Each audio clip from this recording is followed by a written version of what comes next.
سودی لین دین والے کے ساتھ قربانی کرنا. ایک صاحب جن کے بارے میں یہ یقینی معلوم ہے کہ انہوں نے بینک سے سود پر پیسے لیے ہیں اور وہ ہماری قربانی کے حصوں میں شریک ہیں, کیا ان کے ساتھ مل کر ہماری قربانی ہو جائے گی؟ سمیع الحق صاحب.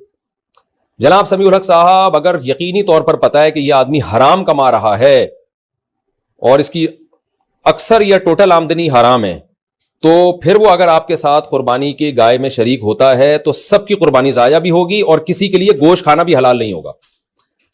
تو اس لیے اگر پہلے سے پتا ہے تو احتیاط کریں. لیکن جو آپ نے پوچھا ہے کہ ایک آدمی سود پہ پیسے لیتا ہے, تو بینک سے جب آپ قرضہ لیتے ہیں تو خوب سمجھ لیں وہ قرضے کی رقم حرام نہیں ہوتی, حرام وہ رقم ہوتی ہے جو سود آپ بینک کو دیتے ہیں, خوب سمجھ لیں.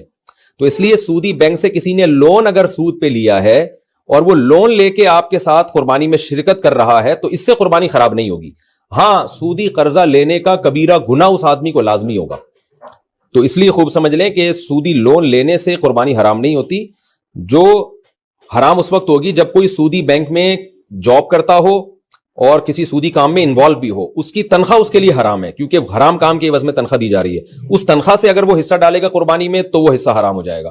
یا کوئی شخص رشوت لیتا ہے اور اس کی زیادہ تر آمدن رشوت کی ہے, غالب گمان یہی ہے کہ زیادہ رشوت لیتا ہے, تو پھر اس کو آپ یہ کہیں بھائی ہمیں حلال پیسوں سے حصہ دو, تو اگر وہ حلال وہ بتاتا ہے میں نے الگ سے رکھے ہوئے تھے تو اس کی بات کا اعتبار کر لیں.